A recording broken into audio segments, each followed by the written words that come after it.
ये 2023 के major economies के जीडीपी ग्रोथ रेट के एस्टिमेट हैं। भारत सबसे ज़्यादा है 7.2%। ये आपका चाइना है सर 3% और यूएसए है 2%। तो उस वजह से लॉन्ग टर्म इफेक्ट जो सेविंग्स वाला दिखना चाहिए था वो अब जाके दिख रहा है।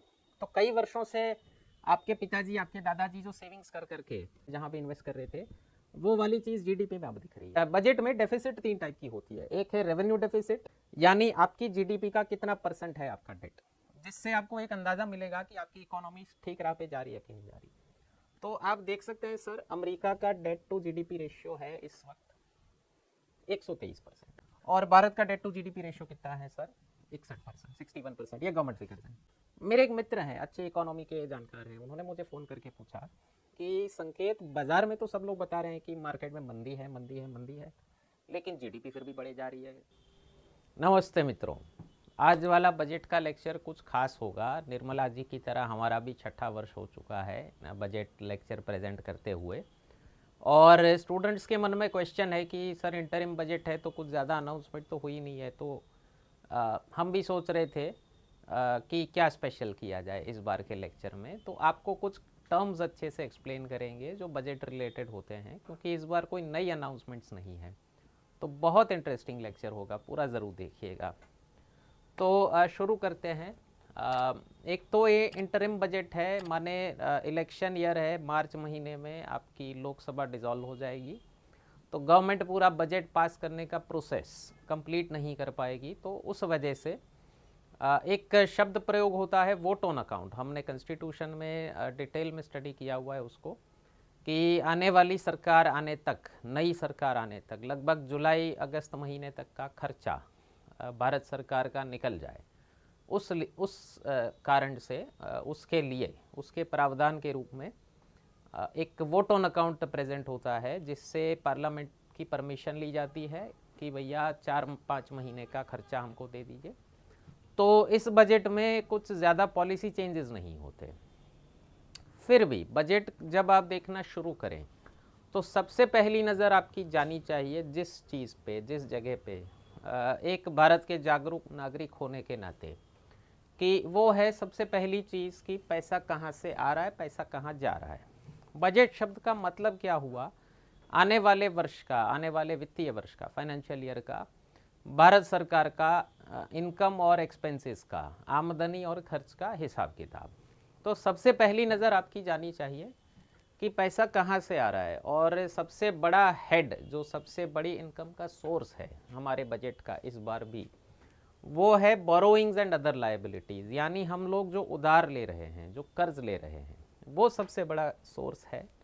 ये होना नहीं चाहिए आइडियली, क्योंकि जब आपकी इनकम का सोर्स कर्ज है, लोन है, तो आपको उसे चुकाने के लिए इंटरेस्ट देना होगा। ये इनकम का सोर्स तो नहीं हुआ कोई, ठीक है। सबसे बड़ा सोर्स होना चाहिए आइडियली आपके टैक्सेस, तो जिसमें इनकम टैक्स, कॉरपोरेशन टैक्स यानी कंपनियों का इनकम टैक्स, जो व्यक्ति लोग देते हैं, जो हमारे आपके जैसे लोग देते हैं अपनी सैलरी पे, अपने बिजनेस के प्रॉफिट पे, उसे कहा जाता है इनकम टैक्स।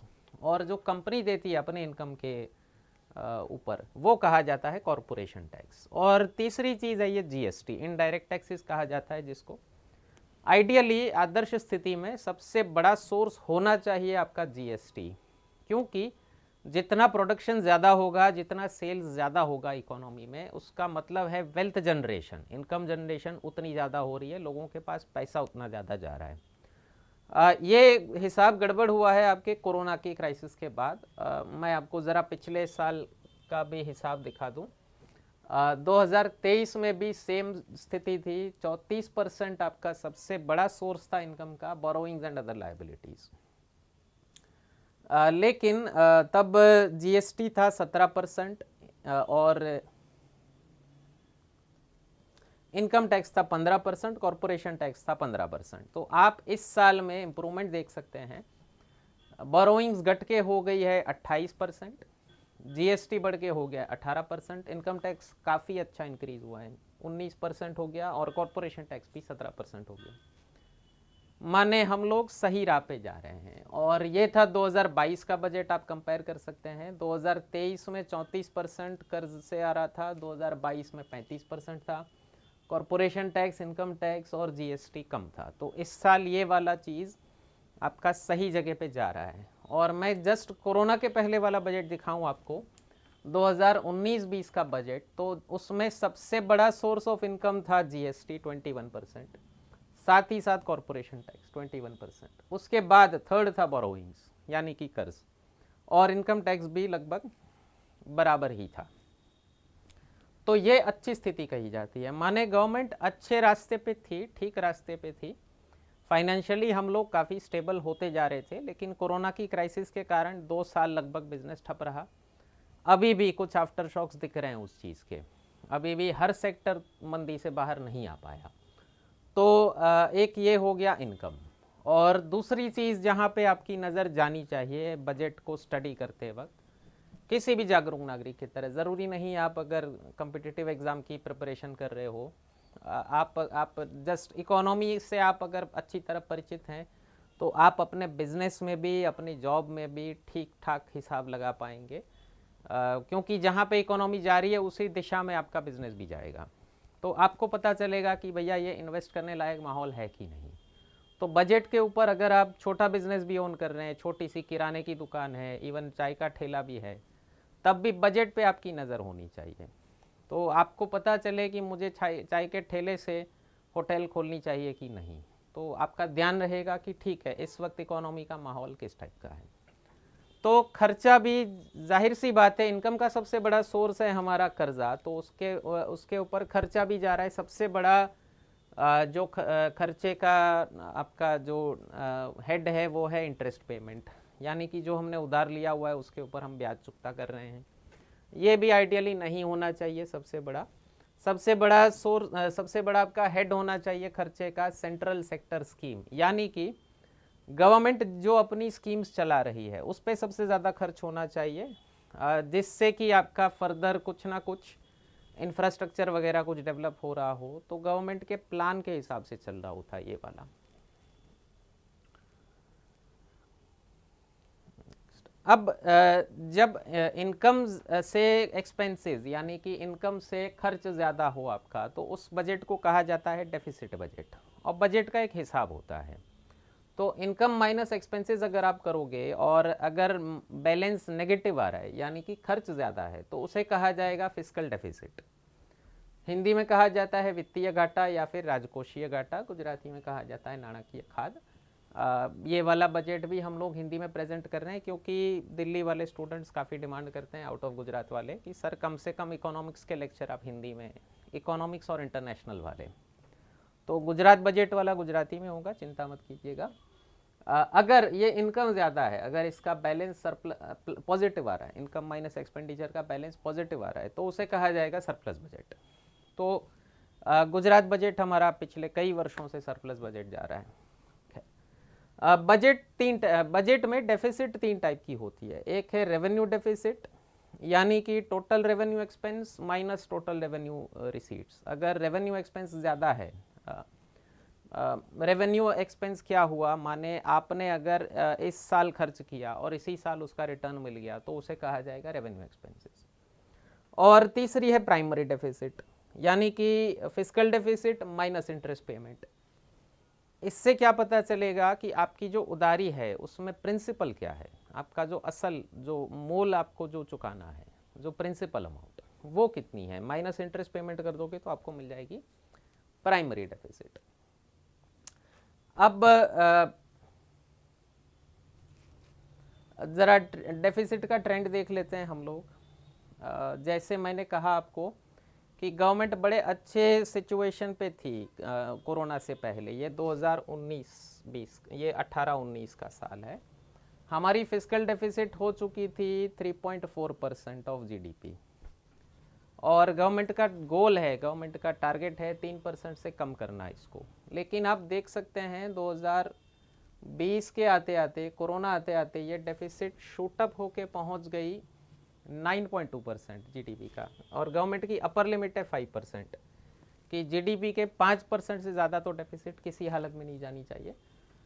कोरोना के चलते भारत सरकार ने बहुत खर्चा किया है, तो उस टाइम पे हमने फिस्कल डिसिप्लिन वगैरह नहीं देखा, हालांकि आगे दिखाऊंगा मैं आपको किस तरह से हैंडल किया हम लोगों ने। उस टाइम पे हमने फिस्कल जो भी फाइनेंशियल जो भी आंकड़े थे उनकी चिंता कम की है हमने। लोगों की सेहत वगैरह की और इकोनॉमी को वापस ऊपर लाने की चिंता ज़्यादा की है हमने। तो खैर, तो अब ये साल दर साल नीचे आ रही है और इस साल का टारगेट है गवर्नमेंट का 2023-24 जो जस्ट ख़त्म होने वाला है साल, उस साल का टारगेट था 5.9। पिछले साल जब बजट प्रेजेंट किया था तब टारगेट था 5.9, लेकिन फरवरी तक वो आंकड़ा घट के पहुंच चुका है 5.8 और हो सकता है 5.7% तक भी ये डेफिसिट चली जाए नीचे। और अगले साल का टारगेट है बजट का गवर्नमेंट का 5.1% की फिस्कल डेफिसिट फिर से गवर्नमेंट का जो अपर लिमिट है 5% उसके करीब आ जाएगी। तो 5.1% हो सकता है 5% ही रहे, तो एक अच्छी निशानी और है। तो आप देख सकते हैं पिछले 3 वर्षों में बजट डेफिसिट घटती जा रही है और गवर्नमेंट का टारगेट है कि 2025-26 तक ये फिस्कल डेफिसिट घट के आ जाए 4.5% पे। जब आप डेफिसिट की बात करेंगे, जब मैंने कहा कि इनकम से ज़्यादा खर्चा है, तो जाहिर सी बात है एक सवाल आपके मन में उठेगा कि अगर ये खर्चा ज़्यादा है तो सर आ कहाँ से रहा है वो पैसा। जाहिर सी बात है, आप अगर अपने पर्सनल हिसाब को भी देख लें कि किसी व्यक्ति की इनकम है मान लीजिए महीने की 30,000 रुपये और खर्चा हो रहा है 35,000 रुपये, तो बाकी 5,000 कहाँ से आएगा। जाहिर सी बात है लोन लेगा, क्रेडिट कार्ड लेगा, कुछ ना कुछ दोस्तों से कहीं ना कहीं से उधारी लेगा। तो हम लोग जब खर्चा ज़्यादा कर रहे हैं तो जाहिर सी बात है उधारी है गवर्नमेंट पे, जिसे कहा जाता है पब्लिक डेट। लेकिन जो खासकर रीजनल भाषाओं के, प्रादेशिक भाषाओं के जो न्यूज़पेपर होते हैं, आप हिंदी भाषा, हिंदी न्यूज़पेपर देख लीजिए या फिर गुजराती, मराठी, कोई भी न्यूज़पेपर उठा के देख लीजिए, तो हेडलाइन बड़ी ज़बरदस्त देते हैं, भारत के प्रति व्यक्ति कर्जा इतना है भारत की जनता पे। तो मतलब हम लोगों ने अमेरिका को काल्पनिक अच्छाइयाँ दे रखी है अपने दिमाग में और भारत को काल्पनिक बुराइयाँ दे रखी है। अमेरिका जो करेगा वो ठीक है। हमारे देश में एक बहुत बड़ी जनसंख्या, मैं कहता हूँ उनको जय अमेरिका ब्रिगेड है। आप जब आप डेट देखते हैं भारत सरकार का, किसी भी गवर्नमेंट का कर्जा जब आप एनालाइज करते हैं तो उसे देखा जाता है डेट टू जीडीपी रेशियो, यानी आपकी जीडीपी का कितना परसेंट है आपका डेट, जिससे आपको एक अंदाज़ा मिलेगा कि आपकी इकोनॉमी ठीक राह पे जा रही है कि नहीं जा रही। तो आप देख सकते हैं सर, अमेरिका का डेट टू जीडीपी रेशियो है इस वक्त 123%। ठीक है, तो हमारे बीच एक बहुत बड़ी जनसंख्या है जो जय अमेरिका है, जय इंग्लैंड है। इंग्लैंड का डेट टू जीडीपी रेशियो 104%। माने यूरोप के देश आप देख सकते हैं सारे के सारे, और ये G7 का एवरेज है 128%। G7 जिस टाइम पे बना था ग्रुप, उस टाइम दुनिया की 7 सबसे बड़ी इकोनॉमी का ग्रुप था। और भारत का डेट टू जीडीपी रेशियो कितना है सर, 61%, 61%। ये गवर्नमेंट फिगर्स हैं। कोरोना के पहले ये घट के आ गया था करीब 46-47% पे, और भारत सरकार का टारगेट है 40% माइनस 40% से कम ले जाने का। और फाइनेंस मिनिस्टर का एक प्रेस कॉन्फ्रेंस देखा मैंने बजट के बाद, आमतौर पे प्रेस कॉन्फ्रेंस होता है उन लोगों का, तो उन्होंने कहा कि नहीं बहुत जल्दी हम लोग वापस इसी टारगेट पे चल रहे हैं, माने इसको दोबारा से घटाने की राह पे हैं हम। ये भी बढ़ा था कोरोना के कारण, आप देख सकते हैं। ठीक है, अब बजट जब आप देखना शुरू करें तो कुछ 2-3 टर्म्स हैं जो आपको पता होने चाहिए कि ये क्या बात हो रही है, आपको थोड़ी सी चीज़ें समझ में आनी शुरू हो जाएगी। एक सबसे पहला टर्म है बजट एस्टिमेट्स। आप समझ लीजिए बजट आने वाले वर्ष का इनकम और खर्च का हिसाब है। तो बजट प्रेजेंट होगा 1 फरवरी को और हमारा फाइनेंशियल ईयर शुरू होता है 1 अप्रैल को। तो जाहिर सी बात है वो साल शुरू भी नहीं हुआ और हमने एस्टिमेट लगा दिया। बजट मीन्स एस्टिमेट, ठीक है।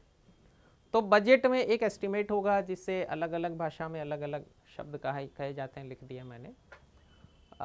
अब एक माने ये 1 फरवरी को बजट आएगा 2024-25 आने वाले वर्ष का, ठीक है। 2024 फाइनेंशियल ईयर अभी शुरू भी नहीं हुआ है, उसे शुरू होने में 2 महीने बाकी हैं।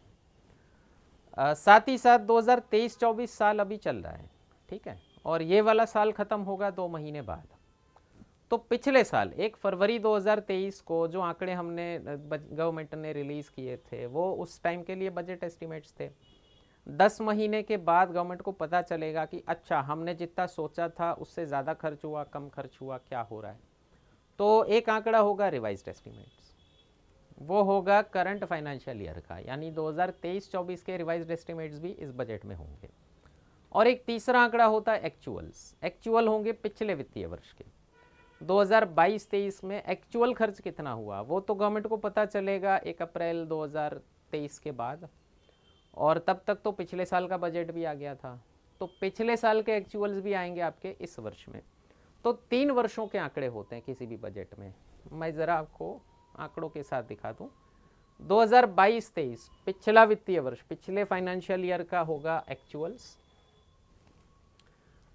2023-24 के बजट एस्टिमेट थे पिछले बजट में, उसकी कंपैरिजन होगी 1 फरवरी 2024 को क्या हालत है, तो उसे कहा जाता है रिवाइज्ड एस्टिमेट्स 2023-24 के करंट फाइनेंशियल ईयर के, और आने वाले वर्ष के जो बजट एस्टिमेट्स हमने प्रेजेंट किए हैं ये।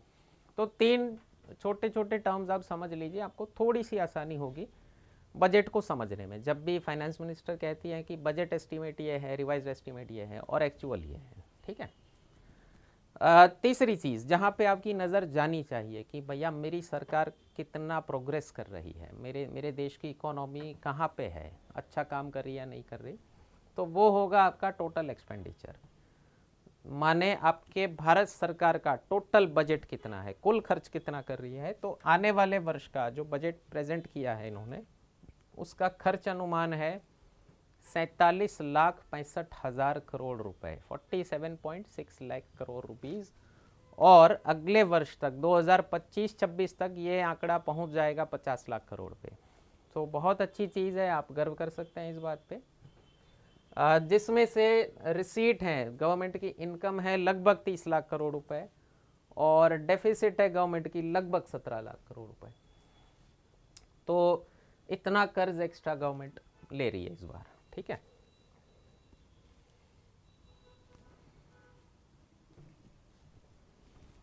रेवेन्यू 30 लाख करोड़ रुपए, और ये कैपिटल रिसीट है। कैपिटल रिसीट होता है आपका कर्जा, तो वो अच्छी चीज़ नहीं मानी जाती।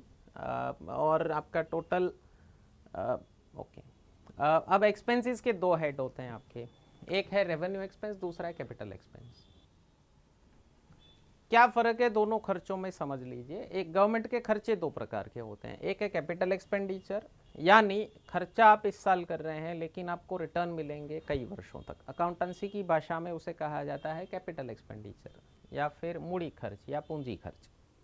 मतलब अगर आप बिजनेस के पर्सपेक्टिव से देखें तो आप लैंड और बिल्डिंग जो खरीद रहे हैं अपने बिजनेस के लिए, कोई बड़ी मशीनरी खरीद रहे हैं, गाड़ी वाड़ी बाइक वाइक खरीदेंगे, तो वो कहा जाएगा कैपिटल एक्सपेंस। आप खर्चा इस साल कर रहे हैं लेकिन आपको उसका रिटर्न मिलेगा कई वर्षों तक।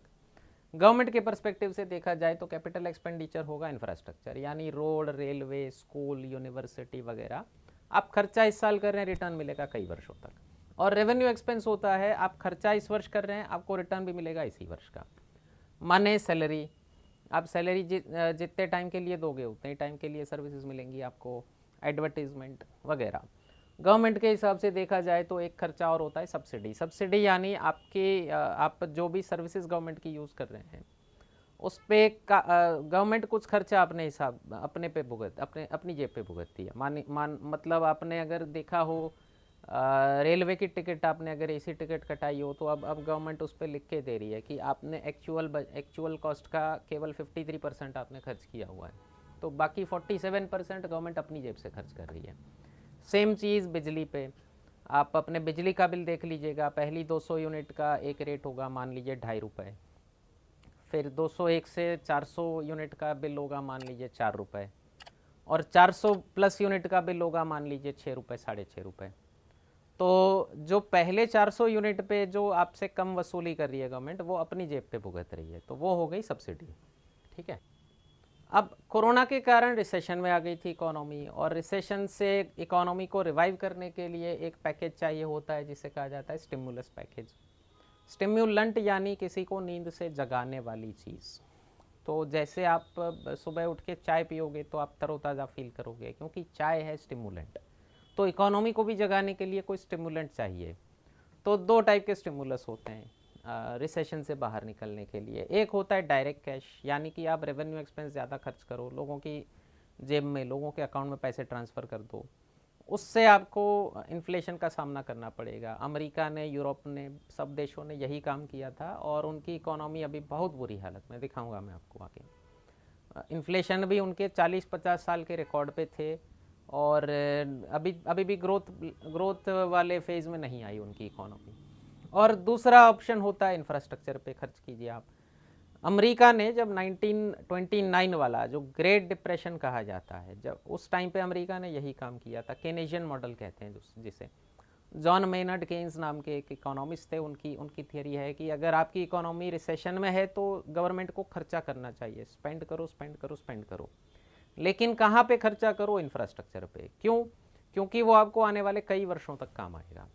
तो इंफ्रास्ट्रक्चर स्पेंडिंग से इमीडिएटली उतनी रिलीफ नहीं मिलेगी, लेकिन लॉन्ग टर्म में बहुत उसका फ़ायदा दिखता है। तो भारत सरकार ने क्या किया कि रिसेशन से बाहर निकलने के लिए हमने कैपिटल एक्सपेंस को बढ़ा दिया है। तो भारत सरकार ने क्या किया, रिसेशन से बाहर निकलने के लिए हमने कैपिटल एक्सपेंस बढ़ा दिया, रेवेन्यू एक्सपेंस पे अच्छा खासा कंट्रोल किया। तो 2020-21 से पहले 19-20 तक हमारा कैपिटल एक्सपेंस हुआ करता था 3 लाख करोड़ रुपए, और 2020-21 से उसको बढ़ा के किया 4 लाख, फिर 6 लाख, फिर पिछले वर्ष किया है लगभग 10 लाख करोड़ रुपए, 7.3, ये पिछले से पिछले वर्ष 2022-23 में किया है 7 + 3।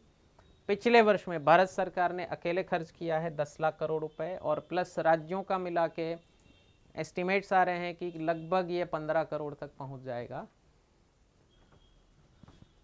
और इस साल का हमने कैपिटल एक्सपेंस किया है 11,11,000, और इस साल का हमने कैपिटल एक्सपेंस किया है 11,11,111 करोड़ रुपए। माने गवर्नमेंट स्पेंड कर रही है और इंफ्रास्ट्रक्चर पे स्पेंड कर रही है, जिससे क्या फ़ायदा होगा, आपकी इकोनॉमी आने वाले टाइम में बहुत बढ़ेगी, और उसी का इफ़ेक्ट हम लोग देख पा रहे हैं। फिस्कल डेफिसिट का अंदाज़ा का एस्टिमेट जो है गवर्नमेंट का, वो हमने देख लिया। इस वर्ष का है 5.1, यानी गवर्नमेंट की लिमिट के लगभग करीबी हैं। अगले वर्ष का इनका एस्टिमेट है 4.5%। और ये क्यों ज़रूरी है 5% से कम करना, 3% से कम करना? गवर्नमेंट ने एक लॉ पास किया हुआ है जिसका नाम है FRBM act, fiscal responsibility and budget management act. इस कानून के तहत गवर्नमेंट की फिस्कल डेफिसिट 3% से कम होनी चाहिए, 3% ऑफ GDP। टाइम लिमिट नहीं दी हुई है कोई, लेकिन गवर्नमेंट अपने आप कुछ फिस्कल प्रूडेंस, कोई फिस्कल डिसिप्लिन अपने हिसाब से वो मेंटेन करे, उस कारण से ये वाला कानून पास किया हुआ था गवर्नमेंट ने। तो बड़े अच्छे से कंट्रोल कर लिया हमने फिस्कल डेफिसिट को, और सबके मन में प्रश्न है कि भैया किया कैसे? तो दो जवाब हैं उसके, फिस्कल प्रूडेंस और फिस्कल डिसिप्लिन। यानी कि हिंदी में कहा जाता है वित्तीय सयानापन, गुजराती में कहूँगा नाणाकीय डापण, और फिस्कल डिसिप्लिन यानी वित्तीय अनुशासन, नाणाकीय अनुशासन। माने गवर्नमेंट को ये पता था कि कहाँ खर्च करना है और कितना खर्च करना है। प्रूडेंस यानी विजडम, यानी आपको पता है कि कहाँ खर्च करना है, कहाँ नहीं करना। तो हमने बता दिया, गवर्नमेंट ने कैपिटल एक्सपेंसेस पे ज़्यादा फोकस किया था, ना कि रेवेन्यू एक्सपेंसेस पे। और बाकी देश रेवेन्यू एक्सपेंसेस पे, सब्सिडी वगैरह पे, डायरेक्ट कैश ट्रांसफ़र पे फोकस कर रहे थे। तो उनकी इकोनॉमिक हालत अभी भी खस्ता है, मैं अभी दिखाऊंगा आपको। और दूसरी चीज़ है फिस्कल डिसिप्लिन, यानी फिजूल खर्ची नहीं करनी आपको बिल्कुल भी। जहाँ खर्च करना है वहाँ पे किया हुआ है, और जहाँ नहीं करना वहाँ नहीं किया हुआ। तो ये एक बहुत अच्छा स्टेप पिछले 5-4 वर्षों में जो गवर्नमेंट ने उठाया था, और मैं इस कारण से निर्मला सीतारमन जी को one of the best finance ministers कहूँगा। माने आप कह सकते हैं कि टॉप 2-3 में मैं उनका नाम मैं प्रस्तावित करना चाहूँगा, कि आने वाले समय में और पता चलेगा आपको। 2020 में जितनी बड़ी मुसीबत से हम लोग बाहर निकले हैं और भारत की इकोनॉमी को उतना मेजर जॉल्ट नहीं महसूस हुआ, उसके पीछे ये 2 चीज़ें थी, फिस्कल प्रूडेंस और फिस्कल डिसिप्लिन, यानी कि वित्तीय सयानापन और वित्तीय अनुशासन। तो फोकस किया हम लोगों ने कैपिटल एक्सपेंडिचर पे, और उसका बेनिफिट क्या होता है आपके, भारत सरकार की एक सर्वे है और इंटरनेशनल एजेंसीज़ के भी कुछ सर्वे हैं कि अगर आप कैपिटल एक्सपेंस पे खर्च कर रहे हैं 1 रुपया, तो उसका मल्टीप्लायर इफेक्ट होगा 1.5 से 2.5 रुपये का। माने अगर आप 1 रुपया अभी खर्च कर रहे हैं इंफ्रास्ट्रक्चर पे, मान लीजिए आप रोड कंस्ट्रक्ट कर रहे हैं, तो उसके लिए आप कॉन्ट्रैक्ट देंगे, वो कॉन्ट्रैक्ट वाली कंपनी रेत खरीदेगी, पत्थर, सीमेंट वगैरह, लोगों को एम्प्लॉय करेगी, उन लोगों को रोज़गार मिलेगा, वो लोग फिर और ख़र्चा करेंगे, मान लीजिए दुकानों में जाके सामान खरीदेंगे, तो उनके पास पैसे आएंगे, तो उसे कहा जाता है मल्टीप्लायर इफेक्ट। तो जब आप कैपिटल एक्सपेंसेस पे 1 रुपया खर्च कर रहे हैं, तो उसका मल्टीप्लायर इफेक्ट होगा लगभग 2.5 रुपये इकोनॉमी पे। और जब आप रेवेन्यू एक्सपेंसेस पे 1 रुपया खर्च कर रहे हैं, तो उसका मल्टीप्लायर इफेक्ट पूरा 1 रुपया भी नहीं मिलता, 98 पैसे, 95 पैसे, 90 पैसे तक मिलता है। माने उसमें लीकेजेस बहुत हो जाते हैं। मतलब आपने अगर लोगों के अकाउंट में डायरेक्ट पैसा ट्रांसफ़र कर दिया, तो ज़्यादा इकोनॉमी पे नहीं दिखेगा, वो खा लिया ख़त्म। वो बड़ी पुरानी कहावत है, don't give a hungry man a fish, teach them how to fish. तो अगर आपने मछली दे दी तो बस एक बार खा लिया ख़त्म, फिर कल दोबारा भूखा होगा वो। अगर आपने मछली मारना सिखा दिया तो वो अपने आप खाना खा लेगा। तो सेम वाला ये हिसाब है। और ज़्यादा कैपिटल एक्सपेंस करने पे आपको लॉन्ग टर्म में बहुत फ़ायदा होगा। इनिशियली गवर्नमेंट की बहुत क्रिटिसिज्म हो रही थी, और उस वजह से हम लोग देख पा रहे हैं भारत में रिसेशन नहीं है। कैसे? ये 2023 के मेजर इकोनॉमीज़ के जीडीपी ग्रोथ रेट के एस्टीमेट हैं। भारत सबसे ज़्यादा है 7.2%, ये आपका चाइना है सर 3%, और यूएसए है 2%, जापान 1.19%। माने लगभग हर देश में रिसेशन है। चाइना का तो पिछले दशक का आप अगर एवरेज ग्रोथ रेट देख लें तो 10% से 8-9% से कम कभी नहीं रहा, और वो है 3% पे, और हम हैं 7.2% पे। बहुत बड़ी चीज़ है ये। तो आपको डेफिनेटली गवर्नमेंट को मार्क्स देने पड़ेंगे। हर साल बजट में गवर्नमेंट अपने जीडीपी एस्टीमेट्स के नंबर भी पब्लिश करती हैं, और गवर्नमेंट ने इस बार भी अंदाज़न बताया हुआ है कि नॉमिनल जीडीपी लगभग 10.5% बढ़ेगी और रियल जीडीपी 7%। यानी जो आप न्यूज़पेपर में जो आंकड़ा पढ़ते हैं वो होता है रियल जीडीपी वाला। माने अगले वर्ष भी गवर्नमेंट को उम्मीद है कि 7% ही जीडीपी बढ़ेगी। बहुत अच्छी बात है। और हम लोग 5th लार्जेस्ट इकोनॉमी बन चुके हैं। मोदी जी ने टारगेट दिया है 3rd लार्जेस्ट इकोनॉमी बहुत जल्द बनाने का, 2027 का टारगेट लेके चल रहे हैं वो लोग। मान लीजिए 27 तक नहीं हुआ, 28-29 तक हो जाएगा, तो $5 ट्रिलियन इकोनॉमी जिस दिन हम बन गए, और 3rd लार्जेस्ट इकोनॉमी जिस दिन हम बन गए, तो ग्लोबल सुपर पावर की रेस में हम लोग होंगे। ये बात आप गर्व कीजिएगा। मेरा वीडियो देखने वाले सब लोग भारत को 3rd लार्जेस्ट इकोनॉमी देख लेंगे बहुत जल्द। तो बहुत अच्छी चीज़ है ये भी। कैपिटल एक्सपेंडिचर इंक्रीज़ कितना हुआ है 2019-20 में? कोरोना के पहले ये था जीडीपी का 1.7%, 22-23 में ये था लगभग 4%, 23-24 में है 4.3%, और इस साल 4.6%। एक क्रिटिसिज्म हुआ है कि पिछले साल आपने 33% बढ़ाया था कैपिटल एक्सपेंडिचर, और इस साल केवल 11% बढ़ा है। लेकिन 11% 10 लाख करोड़ पे बढ़ाया हुआ है, तो 1,11,000 करोड़ और बढ़ा है। तो खैर, तो इस साल हमारा कैपिटल एक्सपेंडिचर है ये वाला बड़ा आंकड़ा है जो आपको नोट कर लेना चाहिए, 11,11,111 करोड़ रुपए। अच्छा, एक और बहुत पॉजिटिव डेवलपमेंट इस बजट में देखने को मिला कि गवर्नमेंट की टैक्सेशन इनकम अच्छी खासी बढ़ती जा रही है। तो आप देख सकते हैं 2014-15 में जब मोदी जी ने टेक ओवर किया था, तब हमारी टैक्स रेवेन्यू थी 9 लाख करोड़ रुपए, और इस साल वो tax revenue, taxation income government की बढ़ के हो चुकी है 26 लाख करोड़ रुपए, यानी लगभग 3 गुना। और आईटी रिटर्न्स की संख्या भी बढ़ के 2.4 गुना हो चुकी है, लगभग 2.5 गुना हो चुकी है आईटी रिटर्न्स की संख्या। डायरेक्ट टैक्स कलेक्शंस वही वाला जो मैंने बताया आपको, मोर देन ट्रिपल्ड, यानी लगभग 10 साल में लगभग 3 गुना हो चुका है। और नंबर ऑफ रिटर्न फाइलर्स ये हो चुका है 2.4 गुना। जीएसटी कलेक्शन भी, जब जब जीएसटी लॉन्च हुआ था तब महीने के लगभग 90,000 करोड़ एवरेज जीएसटी कलेक्शन हो रही थी, और इस साल एवरेज है 1.7 लाख करोड़ रुपए, यानी लगभग आप अनुमान लगा सकते हैं लगभग डबल हो चुका है जीएसटी कलेक्शन। तो ये कैसे हुआ सर? इसका जवाब है यहाँ पे, डिजिटल ट्रांजैक्शन 6 गुना हो चुके हैं हमारे, जब से यूपीआई वगैरह वॉलेट सिस्टम वगैरह लॉन्च हुई थी, तो तब से डिजिटल ट्रांजैक्शन हमारे 6 गुना हो चुके हैं। और फाइनेंस मिनिस्टर ने बजट में भी, बजट के भाषण में भी बताया था, बाद में प्रेस कॉन्फ्रेंस में भी बताया था कि दुनिया के टोटल डिजिटल ट्रांजैक्शन का 46%, 46% केवल भारत में हो रहा है। मेरे एक मित्र हैं, अच्छे इकोनॉमी के जानकार हैं, उन्होंने मुझे फ़ोन करके पूछा कि संकेत, बाज़ार में तो सब लोग बता रहे हैं कि मार्केट में मंदी है, मंदी है, मंदी है, लेकिन जीडीपी फिर भी बढ़े जा रही है, तो ये क्या मामला हुआ, ये गड़बड़ी का, ये हिसाब कैसे हुआ, समझाओ ज़रा। तो मैंने कहा सर आप देखो, डिजिटल ट्रांजैक्शन बहुत बढ़ चुके हैं, लोग 10 रुपये की, 20 रुपये की चाय भी पी रहे हैं तो ऑनलाइन पेमेंट कर रहे हैं, और छोटी छोटी किराने की दुकानों पे, आप दवाई की दुकानों पे, हर जगह पे आप ऑनलाइन ट्रांजैक्शन दे रहे हैं।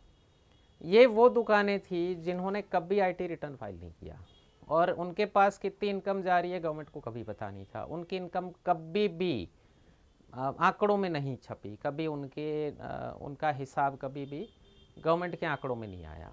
और ये छोटे मोटे पेमेंट्स जो लोग, आप यकीन नहीं मानेंगे, किराने की दुकान वाले अगर महीने का लाख रुपया भी कमा रहे थे, तो मैंने रिटर्न देखे हुए हैं, कुल 1.5 लाख का प्रॉफिट दिखाया हुआ है उन्होंने पूरे साल का, जबकि एक्चुअल प्रॉफिट उनका 8-10 लाख से ज़्यादा हुआ करता था, और प्रॉफिट दिखाया हुआ है 1.5 लाख, 2 लाख, 2.5 लाख। तो अब क्या हुआ, 2 लाख, 2.5 लाख प्रॉफिट दिखाते थे, रिटर्न भी फाइल करने की जहमत नहीं उठाते थे। तो अब क्या हुआ, उन लोगों के सारे इनकम आपके डेटाबेस में, गवर्नमेंट डेटाबेस में रजिस्टर होने लगे, तो उस वजह से जीएसटी कलेक्शन बढ़ गया।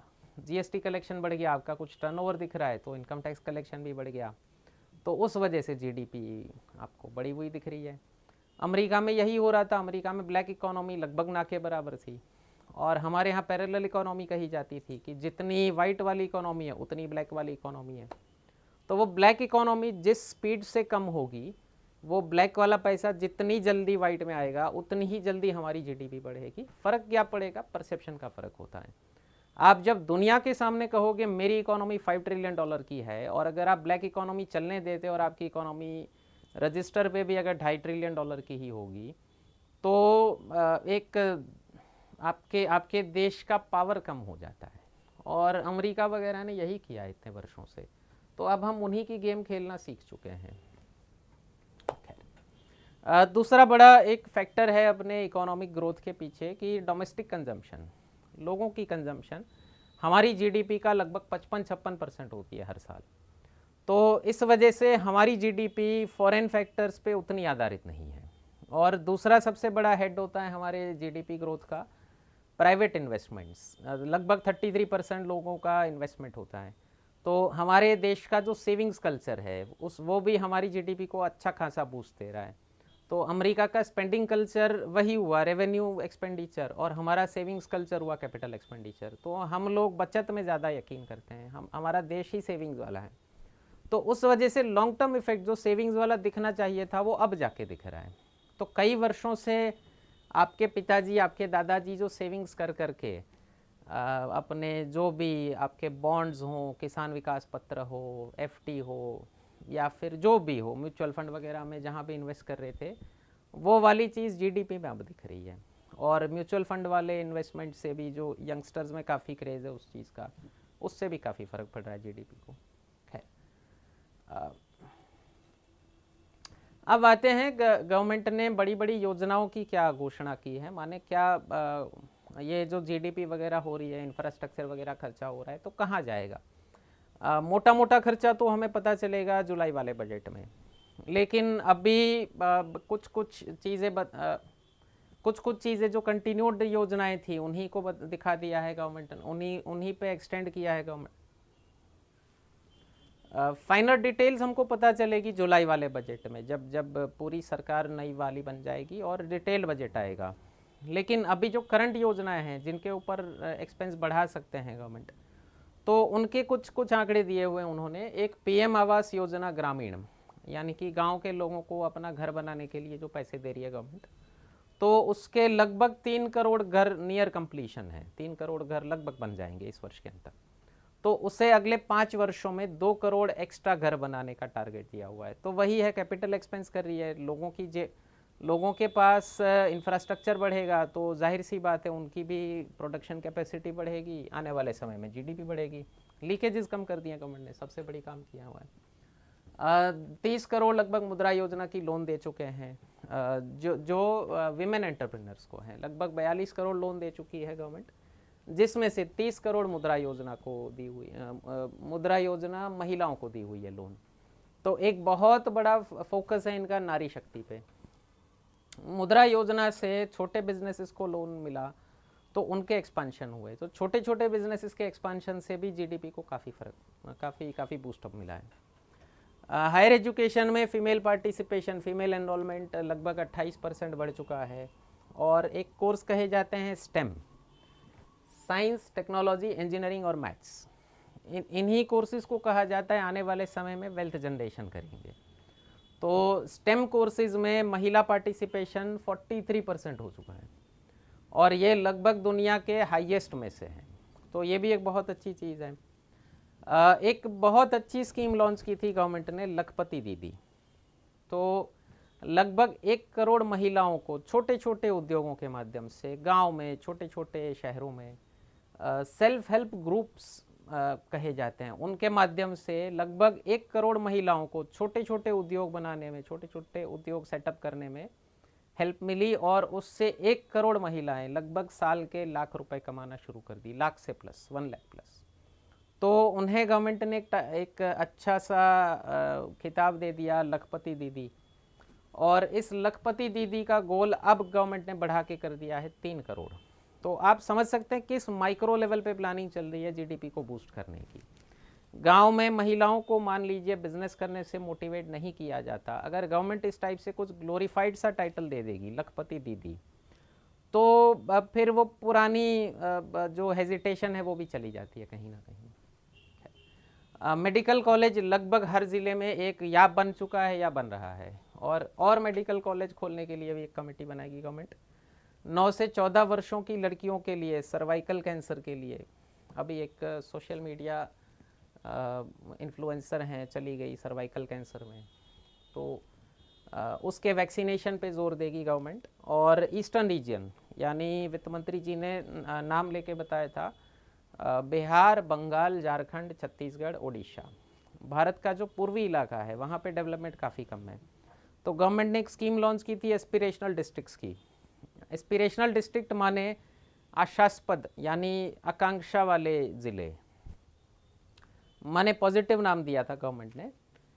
एक्चुअली भारत के सबसे पिछड़े ज़िले थे, तो उन्हें बैकवर्ड डिस्ट्रिक्ट ना बुला के उन्हें नाम दिया था गवर्नमेंट ने एस्पिरेशनल डिस्ट्रिक्ट।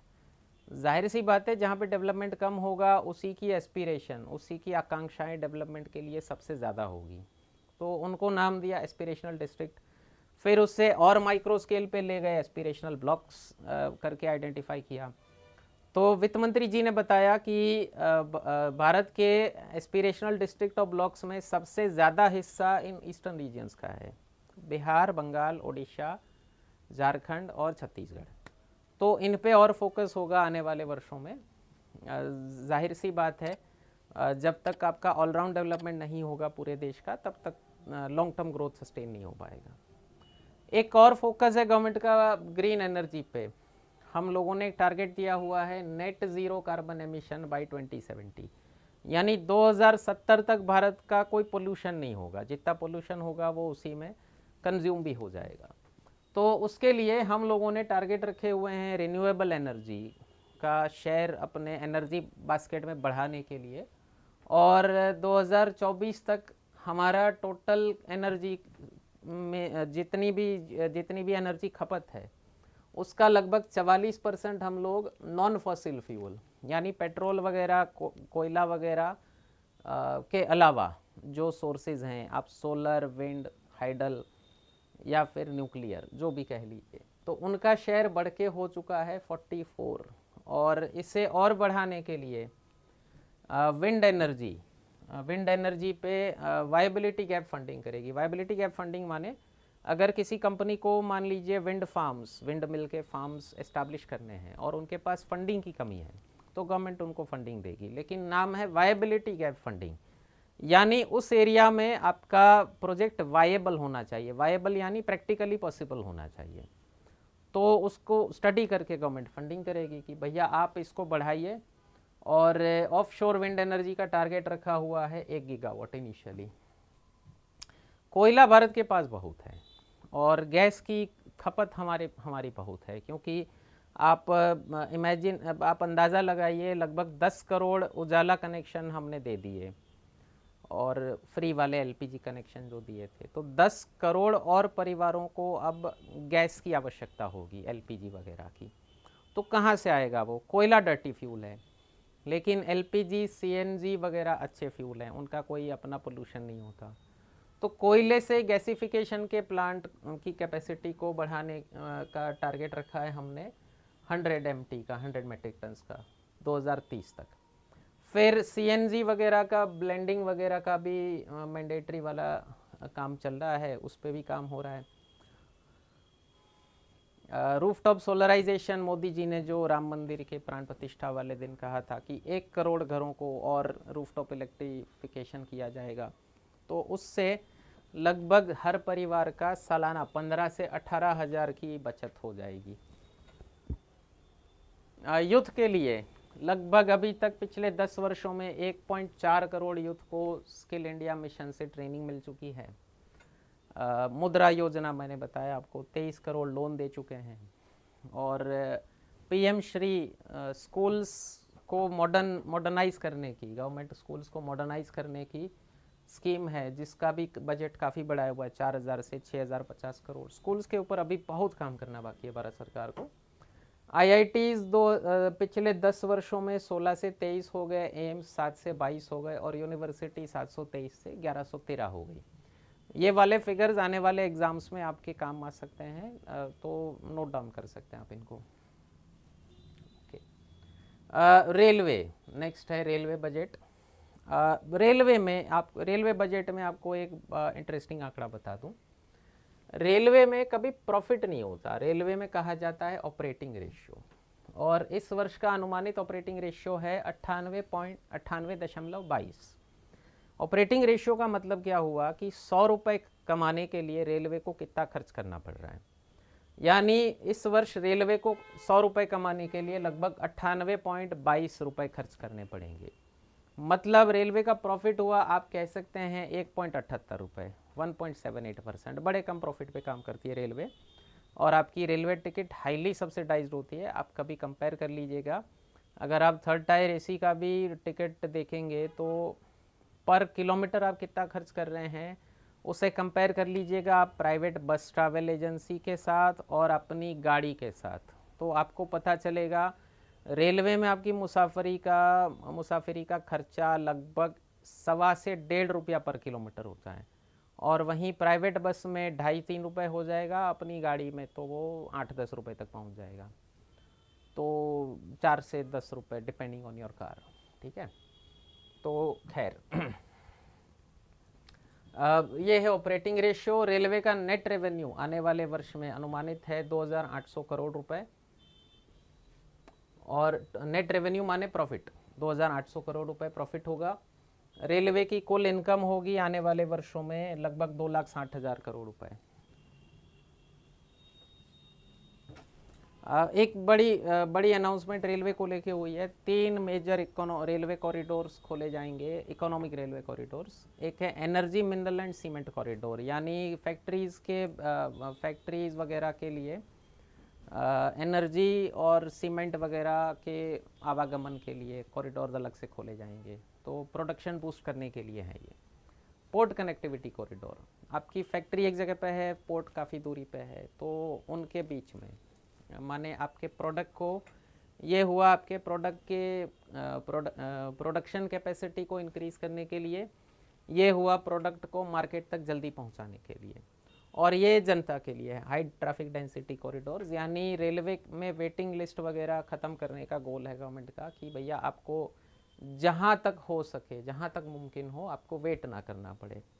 तो जो ट्रेनों में हम लोग देखते हैं, खासकर फेस्टिवल टाइम पे जो भीड़ भाड़ बढ़ जाती है, तो उसे कम करने के लिए तीसरा कॉरिडोर। और एक बहुत अच्छी अनाउंसमेंट थी कि नॉर्मल रेल बोगी जो हैं हमारे रेलवे के डब्बे, उनमें से 40,000 डब्बों को वंदे भारत लेवल तक अपग्रेड किया जाएगा, यानी वर्ल्ड क्लास फैसिलिटीज़ आपको देनी पड़ेगी। अगर आपको सुपर पावर बनना है तो इंफ्रास्ट्रक्चर लास्ट माइल तक, अंतिम व्यक्ति तक अच्छा इंफ्रास्ट्रक्चर पहुंचाना पड़ेगा, तभी जाके आप सुपर पावर डम क्लेम कर पाओगे। और जब विकसित भारत का 2047 का हमने लक्ष्य रखा है, तो वो विकसित भारत ज़मीन पे दिखना चाहिए। आप यहाँ आके यूपीएससी जीपीएससी की प्रिपरेशन करें, और तब जाके आपको पता चले कि अच्छा भाई, भारत 5th लार्जेस्ट इकोनॉमी है, 3rd लार्जेस्ट बनने वाला है। तो वो 5th लार्जेस्ट इकोनॉमी ज़मीन पे दिखनी चाहिए, इंफ्रास्ट्रक्चर पे दिखनी चाहिए। तो उसके लिए भी कुछ काम हो रहा है। यूथ के लिए, रिसर्च एंड इनोवेशन के लिए एक गवर्नमेंट ने आइडेंटिफाई किए हैं सनराइज सेक्टर्स, यानी जो अभी बूमिंग सेक्टर्स हैं, जो अभी बढ़ रहे हैं, जो अभी पूरी तरह से एस्टैब्लिश नहीं हुए हैं, उनके लिए 1 लाख करोड़ रुपए का कॉर्पस बनाएंगे और 50 साल की इंटरेस्ट फ्री लोन देने वाले हैं। तो आप अपना प्रोजेक्ट सबमिट कर सकते हैं, यदि पास हुआ तो आपको इंटरेस्ट फ्री लोन मिलेगा। और एक नई स्कीम लॉन्च होने वाली है आत्मनिर्भरता के लिए, डिफेंस पर्पज़ में, जिसमें डीप टेक टेक्नोलॉजीज पे रिसर्च होगा। यूथ के लिए जो बात हो चुकी हमारी, आगे टैक्सेशन वाले जो भी सुझाव थे, गवर्नमेंट ने कोई ज़्यादा चेंजेस नहीं किए हुए हैं। हमने टैक्सेशन वाला वीडियो पहले ही डाल दिया था, इनकम टैक्स वगैरह के रेट्स क्या हैं, तो उसे आप देख सकते हैं। लिंक यहाँ भी आ चुका होगा, और आपका यहाँ भी कहीं पे वीडियो का लिंक आ चुका होगा। तो इतने प्रपोजल्स थे बजट में। कैसा लगा वीडियो, कमेंट सेक्शन में ज़रूर बताइए। कोई क्वेश्चन हो पूछ सकते हैं। अपने दोस्तों के साथ लाइक, कमेंट, सब्सक्राइब, शेयर करना मत भूलिएगा। धन्यवाद।